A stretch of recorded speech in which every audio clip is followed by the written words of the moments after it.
So I was like, if you want to bring me home, it's gonna cost you. As in cost you like a lot of time. What?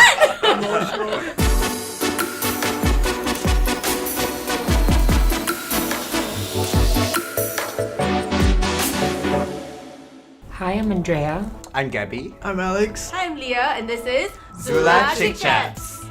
So hi guys, welcome to this episode of ZULA Chickchats. In this episode, I have three special guests with us, and today we're going to be talking about dating in the LGBTQ plus community in Singapore. So the first question actually that I have for you guys is, what do you identify as, and also what is your current relationship status? Okay, for me, I identify as a transgender woman and I am single AF. I'm a cis gay man, and I'm single and available.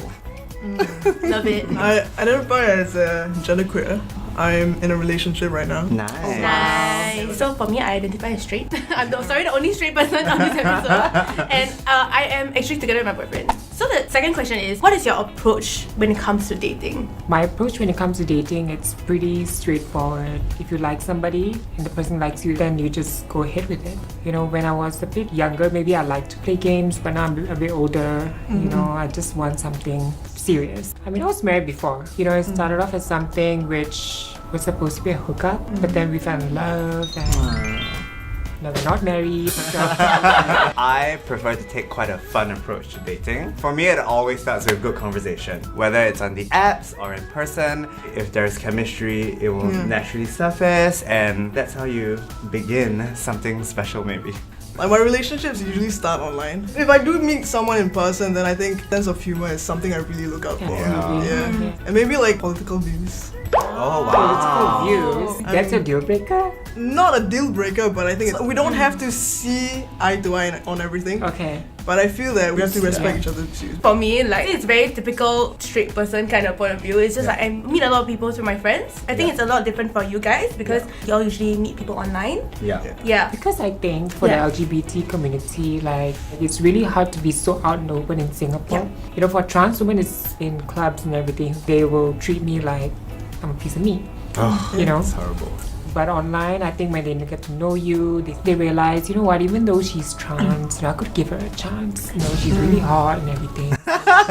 So it's more like a safer space in a sense. For both of us. Yeah, okay. So the next question is, what are some of the dating apps that you guys use? I met my ex-husband on this app called OkCupid. A lot of my friends got married through that, and I was like, let's give it a shot. Let's see if I get married. And I did. I tried Tinder. It's a bit of a strange place for me because it feels like I'm doing this kind of interview with every single guy I met. So I just got really annoyed. So I just went on Grindr, and a lot of men who are interested in trans women go to Grindr to look for us. I've been on dates from Grindr before. They really wanted to bring me home, but I didn't let them bring me home. So I was like, if you want to bring me home, it's gonna cost you.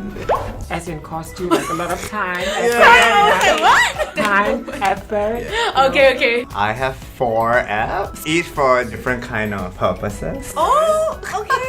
So Grindr is looking for something a bit more physical, a bit more casual. There's one called Jet. It's past tense of jack off, so Jet, you know? I would say used among more Asians. The conversations are a little bit more serious. And then Tinder is a really, really great space to meet people properly. Yeah, I feel Tinder is... Yeah. Tinder for like straight people, right? Yeah. It's like, oh my god, the trashy app that like everybody wants to hook up. Really?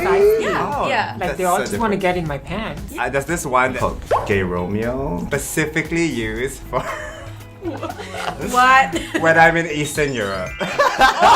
I was in Italy. Florence, you go to Rome, it's 2 hours. Yeah. If you go this other way for 2 hours, is where he lives. The thing is that on his Instagram were pictures of like guns and like cannons, him hunting. So I was like, okay, this is a bit odd. I decided, why not? It's an adventure. My friend was just like, please send me your location in case you get murdered so I can come collect your body. Oh my. I mean, I ended up staying the night because You stayed the night? Yeah, because it was quite late already and there were no Check trains you out. back. Oh my god, I would just run for Yeah. it. So I've also been on Gay Romeo, but this was when I was a gay guy. I met the biggest douchebags because I was more like androgynous. Gay guys didn't like me because I looked too feminine. Straight guys didn't like me because I was a boy. And I met this guy. He was Portuguese.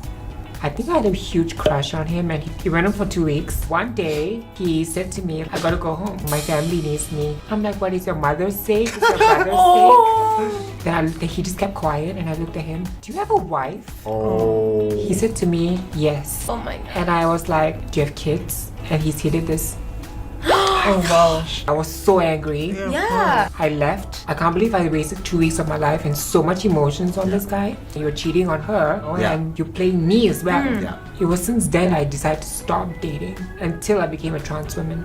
I think like I've been using Tinder for quite some time. It's been great so far because I met my girlfriend on Tinder. Nice. The lesbians have this other app, they call it Her. I could not really engage the way I would like. Yeah. Okay. So on Tinder, for me, I personally feel that I can have better conversations. Yeah. PDA in public when you're dating. Yeah. Is this something that you guys do, or like what is the extent that y'all do this? Well, PDA for me depends on where we are. If you're in the club or something, that's fine. But if you're on the street in the middle of like the mall, like I'm not really comfortable because I don't know who's looking. Because there are some things people don't want to see. When you step out of your house, it's not so much about you, it's about the community. I think that's a very fair point also, because even when it comes to like straight people, right? I wouldn't want to see freaking like some guy making it on a train like that. Getting hot and heavy. Like, I don't want to It's see a it. bit uncomfortable. Yeah, like for things that are like acceptable in the straight community, like would you be comfortable holding hands with your partner in public? Yeah, precisely. For me, yes. To simply put it, I'm very touchy. Okay. But I need to show the person that I love her, and I think like my partner appreciates it a lot. But like you guys said, there's a limit to it. Like we don't make out. I've been yelled at in the train in the MRT before. What? I was with my girlfriend and she was just standing right in front of me, and then this pachi just came in and then he yelled in Malay. It was like, you're a disgrace to the community. You're so embarrassing, and he went on and on and on from Woodlands all the way until Jurong East. What?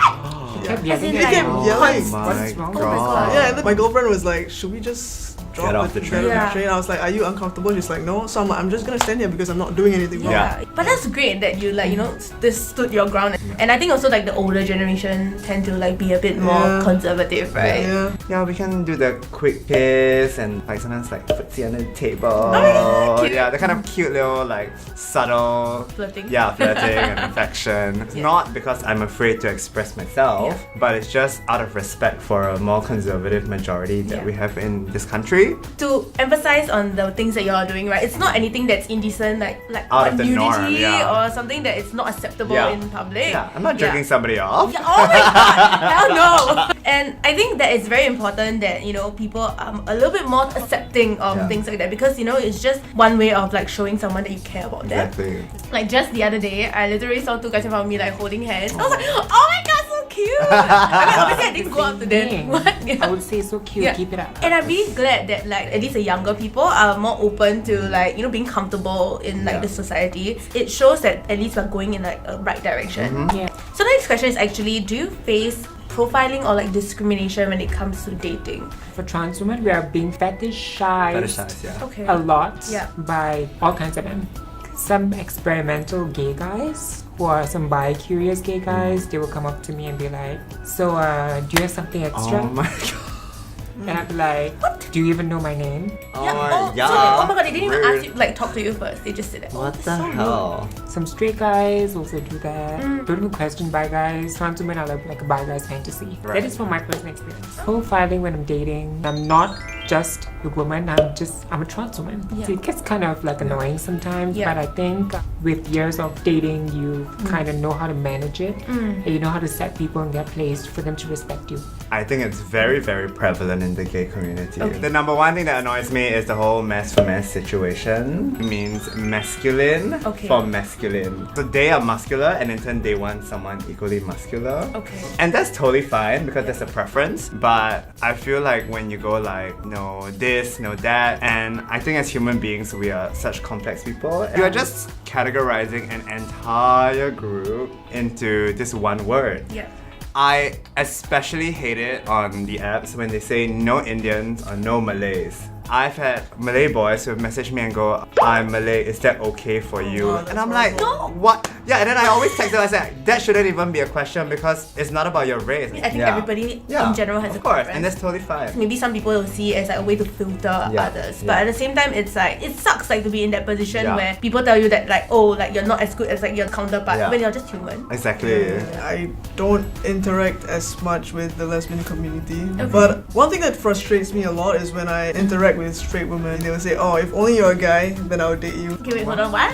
But now I identify as genderqueer, so it's a bit more. But when I really truly identify as a woman, then I was really offended just because I'm not a man. It doesn't make me less of a human being. It's not an X or a Y. What is she? Yeah. You know? And I also think that like they don't really know how to respond. I can understand where their confusion comes Yeah. from, and they don't know that it offends people. Yeah. Do lesbians, or I mean like maybe for Yeah. genderqueer people, do you like get a lot of people who ask you for like threesomes? Oh yeah, funny story. So I went out with this girl, okay, on Tinder like a couple of years back. And then I was like, cool, nice day, blah blah blah. And then she was like, yo, I got us a hotel room. Like, so I was like, alright, sick. I'm like, cool. After dinner, let's, have some Boom, boom. yeah, boom boom. And then suddenly when I opened the door, a guy was sitting there. Oh. She didn't even tell you. She like, didn't even say. I looked at her, I was like, what? I yeah. was like, nah. Oh, you didn't even let her explain. You just like. I was like, nah. Any advice on staying safe while dating in the the LGBTQ plus community? I think it doesn't matter whether it's the LGBTQ or in the heterosexual community. It's just about knowing what you're getting yourself into. Yeah. Just like getting to know the person. I mean, it's fun to go not knowing. It's very thrilling and everything, but sometimes it can become very dangerous. Yeah. Life is just so much more than just dating. Yep.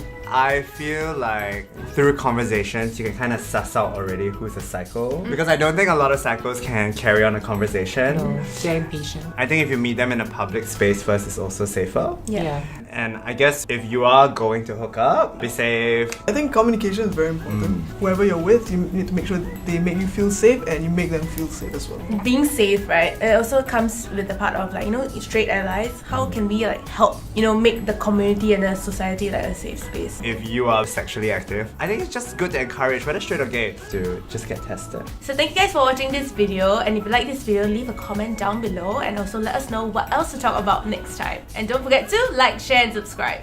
Bye! Bye.